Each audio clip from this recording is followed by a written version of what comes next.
سلام سلام كم يتصنعوا فتوى تخاطاتنا ببزلخم وسلام كوخونا لكم نتمنخو قبل لهم بدو ما حدث حكوستنا كابير ترانا السماء يزركب زلو سدما ابير ترى دما اكثر راح تصنها ساعات حيلي الكتريك ناي استات 50 مليون دولار بروجكت كم تزازمه حيلي الكتريك كمنچو مجمارو نتغلص يزركب زلو بزعبه دما بحاده خوينا كنرينا كبز موصل دما بتاع مزاراوي لزل دما نابير ترى دما حدش نفرت وقات نتبهل يزركب زلو بزعبه زون بحاده خوينا كنرينا كبز موصل دما حدث حكوس حبريتا نات السماء يزركب زلو سدما كابير ترى دما بزح زبله ورقي ترخيبو نتبهل يزركب زلو بزعبه دما بحاده خوينا كنرينا كم دما نزيمون كالس مساسلو تحسوتات يزلكم مصيلخو كسامو داتا از فيديو حابركم نصلحو اشمو فتوات تخاتاتلنا قدامي فيديونا دما حفتاي دما مسير ترا نغورو زلنا ركب دما داغم سيستم يستوستان ديغرين خينا عصو اينا كمون مسير ترا يخون ويم سكالت هاجرات ون ناي محبار مسل علنا يكبل حفتاي حدا زحلفو ملختلو زعبا دما حنت فيديو يزلكم مصيلخو اسكي بزا فيديو زيا لايك مغار نجمر مسير ترا نغورو زلنا رخون داغم سلسل يستان ديغرين خينا عصو نحن هلوناو نتفيو نحن هلوناو نتفيو عفار هلوناو أتفيو نإرترا هلوناو نتفيو كم بيهر نخين هلو السرح زل حيلي بس إرترا يكون بسكالة هاجرات نايم حبار مسألة لنا تفتروا مسألة بايزوي لازم تفتروا مسألة زي سخيف لنا زغون يكون حيلي أي هلوني شو اللي حاورنا أنت يتريفنا يوت وقع تريفنا قطر حدا من نسمن بالسجنة أنا أقول كات هندي بس حرامري تتعيشوا بقدمت حرامري في الحريت إثيوبيا مكلاكي سراوي كيرو سفر حالتات كيرو من تجراي داعم نايم مدفع استراتيجي حاسي وزن استراتيجي تطو كبل كيلو حزون جزيء جزء حتى تزغورو زلو جزيتات نايم جزء استراتيجيون تطو بيلو بحري بستفل عليه من قد بحر هونني إرترا منني بلان إرترا خونزيا إرترا نات ملكت إرترا بدمهم بعصمتهم بقالسهم هاجرهم ونينهم بحرهم ونينهم كذي بزز كحنا غيرهم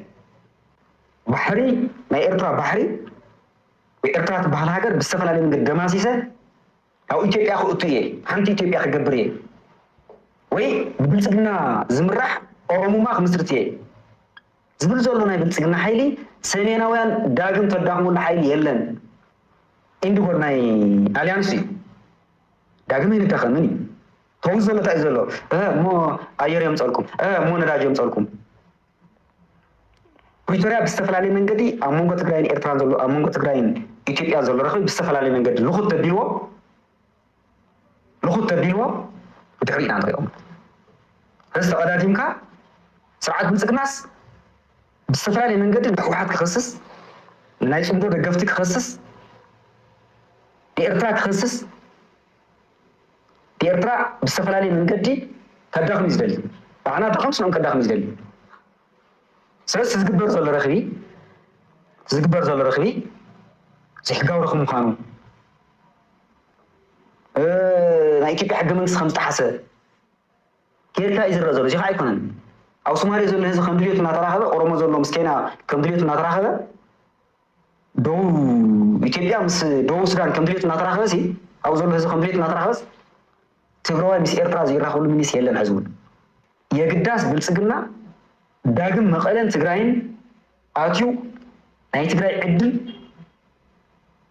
أتيو تجراين تجارن بعض زم حضروا زلوا كبعضهم خم حضر زم شاشوا زلوا من قدي ينبر بسانك تصمرو أيقونن تصمرو ما مرحن سمينا وين ناي سرعة بلسقنا ناتو حشاغرن شرعي بزقبا سفشلي صمرو بستفلالي من قديك تداخم كتنقاشش تخيليها وانا مسوي خيل قنقاشش خيل حزب تقراي زي إرترانجل كمتو نايكل محزي نافدا مامنا بسنكي مريحنة روحة شعبيان بسنكي بلسقنان روحة بيجزيهم محدارن ويبسنكي بلسقنان إرتران داقم نسن ساتان أو جونوسايد نواركلاي من أطولك نطات أيون كبز موصل دما أبزح الساعة دما كم سفلت أمونغو إيران أمريكان إسرائيل نقات ميزلو كينات نداغت على يزر كبزلو إزخوين أتدما نيرترا كسلوا يخيل ليو زبل ريتاتات ندحاو يمزر كبزلو اسكي سميني من ملس متكات حيل خوينا من مقرب دليد يزلو ومزوم سوات كساب كندزي بتأمانነት ናትናይ ኣይተርፍን ይዝብሉ ዘሎስ ዝሰምዑዎን ዝተኣማመንዎን ዝገበርዎ ስምዕ ስለ ዘሎ ዲነ ዝኩነታት ዝደኾ ክምዝብዝዎ ዝኽእሉ መስለካ ኣሎ እቲ ናይ ምምዝማዝ ዕድል ኣሎ ኣብ ኢትዮጵያ ብፍላይ ብናይ ኢትዮጵያ መንግስቲ በዚ ሕጂ ዘሎ ብዙሕ ጎስጓስ ከካይድ ፀኒሑ እዩ ሓደ ካብቲ ንዓቶም ተስፋ ሂበና እዩ ዝብሎ ምስቲ ናይ ኣጀንዳታት ናይ ወፃኢ ናይ ኢማራት ናይ እስራኤል ገለ ኣተኣሳሲርካ ኣብዚ ቦታ ዝህላወ ከለወና ናይ ንግዲ ጥራሕ ዘይኮነ ወታደራዊ ህላወ ክህልወና ኣለዎ ይብሉ እዮም ባዕሎም እውን ዓዊሎም ዝዛረብሉ እዮም ሓይሊ ባሕሪ ጌርና ኣለና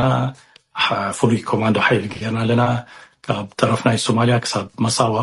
ፀጥታ ዘኽብር ገለ እንዳበሉ ይዛረቡ እዮም ቅቡል ግን ኣይኮነን በቲ ናይ ከባቢ ሃገራት ናይ ሶማልያ ናይ ኤርትራ ናይ ጅቡቲ ኣይቅበልዎን እዮም እዚ ስለዚ እዘን ሃገራት እዚአን ዘይቅበልዎ ዝኾነ ዓይነት ናይ ወፃኢ ኣጀንዳ ምስኡ ተኣሳሲርካ ክትገብሮ ትደሊ ከም ፈተነ ክትፍትኖ ትኽእል ኢኻ ግን ክዕወት ይኽእል ዶ ኣይክእልን ኣብ ዓብዪ ሕቶ ምልክት እዩ ዝኣቱ ካልእ ምናልባት ንኢትዮጵያውያን ማለት ነቲ መንግስቲ ዘበረታትዖ ነዚ ከምዚ ዓይነት ዘረባታት እንዳዕድዩ ንክዛረብ ኣብ ሶማልያ መንግስቲ ኣልቦ ሃገር ምህላው ኣብ ኤርትራ እቲ ዘሎ ፕሬዚደንት ብዕድመ እንዳደፍአ ይኸይድ ስለ ዘሎ ምናልባት ንዕኡ ተኪኡ ነታ ሃገር ጠሚሩ ሒዙ ንልኡላውነታ ከኽብር ዝኽእል ሓይሊ ከይህሉ ይኽእል እሞ ዕድልና ሕጂ ንቀራረበሉ ዝብል ኣፒታይት ፈጢሮም ኣለዉ እዩ ዝመስለኒ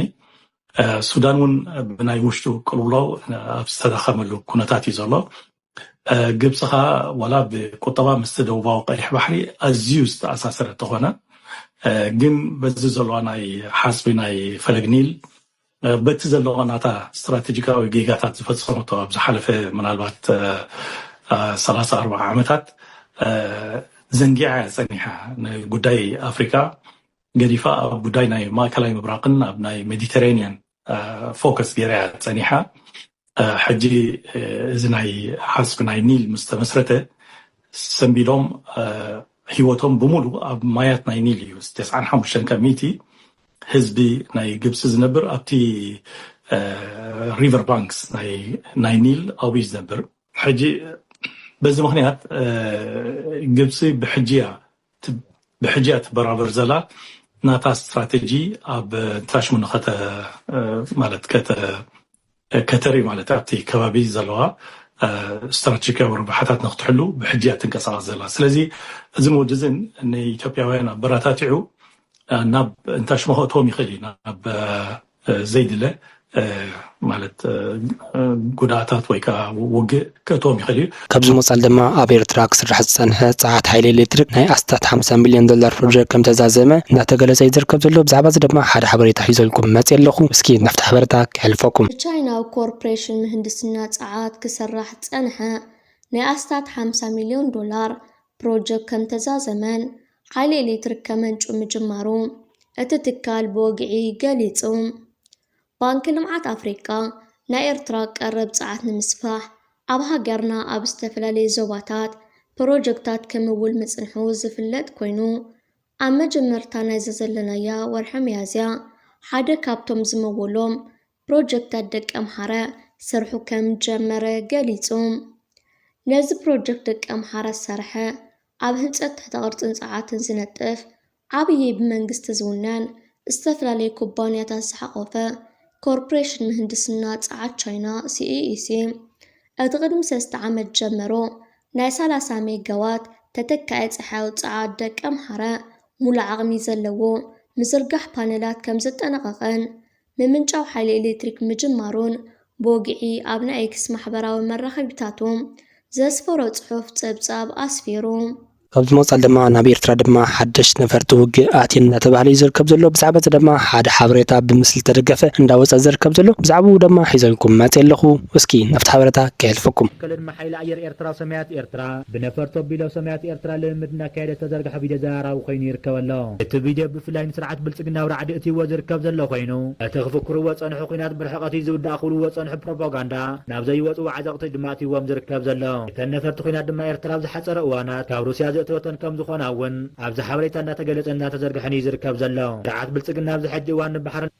ناول كازقبل زلنا يكتر حلمي نمتقبار نتسأولل تالني لازم كحل حيلا أيرت أمامين أيو ومزي عينة عيران زكاي زلو عمز حلفو نتمرخ برهانو جلا ኢትዮጵያ ንባሕሪ ተካይደ ኩናት ውሕድ ክሰራታት እያ ከተካይደ ከም ዘለ ድማ የርስዓን እዚ ዘርእየና ድማ ትምሩኽ ብርሃኑ ጁላ ላዕሎት መራሕቲ ስርዓት ብልጽግናን ብድሮን ኣፀብለልታ ኣለና ዝብልዎ ዘለዉ ፈኸራታት ኣብ ልዕሊ ህዝብን መንግስትን ኤርትራ ብተደጋጋሚ ክፍክሩ ድማ እዮም ዝስምዑ መንግስቲ ኤርትራ ነዘን ካልእን ብምርኣይ ድማ እዩ ንሓይሊ ኣየርን ንሓይሊ ባሕርን ምክልኻል ምድርን ኣብ ግምት ብምእታው ዘመናዊ ጾራት ክዓጥቕ ጠኒሐን ዘሎን እተን መዛረብቲ ኮይነን ዘለዋ ነፈርቲ ኩናት ከዓ ኣብ ቀረባ እዋን ካብ ሩስያ ዝኣተዋ ዘመናዊት ነፈርቲ ኩናት ኮይነን እየን ድማ ካብዚ ምውፃል ድማ ካብ ኤርትራ ድማ ብዙሕ ዝበለ ወርቂ ረኺቡ ዝብል ሓደ ሓበሬታ እንዳወፃ ዝርከብ ዘሎ ብዛዕባ እዚ ድማ ሒዘልኩም መፅእ ኣለኹ እስኪ ናፍቲ ሓበሬታ ከሕልፈኩም ዘሐጉስ ሓበሬታ ኮይኑ ዝርከብ ኣልፋ ናይ ዳህሳስ ኩባንያ ነታ ኣብ ሃገርና ኤርትራ ዘካይደ ዘሎ ዳህሳሳትን ረኺቦ ዝርከብ ዘሎ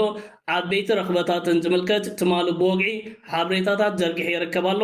ኣልፋ ኣብዚ ዘርጊሕዎ ዝርከብ ዘሎ ሓበሬታ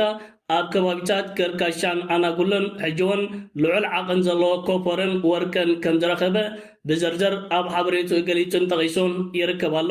ኣልፋ ኣብዚ ዝሓለፈ 3 ወርሒ ዘካየዶ ከምዚ ዓይነት ናይ ዳህሳስ ኩነታት ልዕልቲ ኣብ ካልእ እዋን ዝረኸቦ ረኽበታት ዓቢን ዘተባብዕን ከም ዝኾነ ብምሕባር እዚ ናይ ዳህሳስ ኩባንያ ካብ ዳህሳስ ናብ ዕደና ክሰጋገር ኣብ ዱር ኩኺት በፂሑ ይርከብ ከም ዘለውን ሓደ ካብቲ ተጠቒሱ ዝርከብ ዘሎ ጉዳያት እዩ ሃገርና ኤርትራ ፈጣሪ ብዝዓደላ ፀጋታት ዝዘቕበበት ሃገር እያ ኣብ ኤርትራና ሓንቲ ናይ ዕደና ማዕከን ዝነበረት ኣብዚ ሕጂ እዋን ልዕሊ ቁፅሪ ፃብዕቲ በፂሑ ይርከብ ኣሎ ካብዚ ምውፃል ድማ ስታሊን ድማ ብዛዕባ ጀነራል ታደሰ ወረደ ሓደ ሓበሬታታት እንዳካፈለ ይዝርከብ ዘሎ እስኪ ሰሚና እንመለስ ወዲ ወረደ እኛ ጋር የሁላ ዓመት እየተሰበሰበ ስንት ምስጢራችን አብሮ የተጋራ አብሮን የመከረ የትግራይ ጉዳይ የመከረ ቆይቶ ማንንም ሳያናገር ውልቅ ብሎ አዲስ አበባ ሄዶ ይሄን መሰለ ትግራይ ለምታለች ትግራይ ወደ በመልሶ ግንባታ ተመልሳለች የሚል ሪፖርት በመገናኛ ብዙሃን የሰማነው ሪፖርት ከሱ አንደበት እንደዛ መውጣቱ እጅግ አዝነናል ብሏል በጣም ከበድ ያለ ቁጣን ያለው በትግራይ በኩል ቲፒኤልኤፍ ፕላስ እያወቁት እየሰሙትም ስለመጡ ፕሮሲጀር እንትኑ ያቆታል ሂደቱ ያቆታል በቲፒኤልኤፍ አካባቢ ትዴፍ አካባቢ ግን በየቦታው ስራ ላይ እየተሰማሩ ስለሆኑ ከሴንተር ራቅ ብሎ ስለነበሩ የመከዳት ስሜቱ በጣም ጥግ ድረስ እንደሆነ እየሰማን ነው ከትግራይ ያሰባሰብነው መረጃ አለ ወደ ወረደ ለዞን አስተዳዳሪዎች ሰብስቦ ለዛራ ሚዲያ የላካችሁት የኔ ዋትስአፕ ሜሴጅ ማን ነው ያወጣው ብሎም ስብሰባ ላይ እንደ ሊሞግታቸው እንደፈለገ ሊያስፈራራቸው እንደሞከረም ሰምተናል ስለዚህ ጉዳይ ከማውራቴ በፊት ግን የህወሓት አጀንዳ ምንድነው ነው የህወሓት አጀንዳ በወደ ወረደ ጉዳይ እኔ ማላቀው የኔ የተሳትፎ የሌለበት በፌደራል መንግስት በተናጠል ዩኒላተራሊ የተደረገ ሹመት ነው ብሎታል ያው አሁን ፕሪቶሪያ ብሎ አንቀጽ መጥቀስ አዋጅ ወይም ሬጉሌሽን ወይ ፕሮክላሜሽን እየጠቀስን እዚህ አይደል ምን ኖር አይደለም አብይ አህመድ ራሱ አዋጅ አቶ ፕሮክላሜሽን አቶ መሬት ላይ በሌለ ህግ ነው ሾም ያለው ብሎ ያው ወደ ወረደ ወደ መቀለ ሄደ ያለው ሽሙ ፍትዋት ተኸታተልትና ለልማት ንበረና ሓበሬታ ነዚ መስኒሩ ክሳብ ቀጻሊ በሓድሽ ሰንረኸብ ቪዲዮ ምሳኹም ላይክ ምባርክ ይትረስዑ ሰናይ ግዜ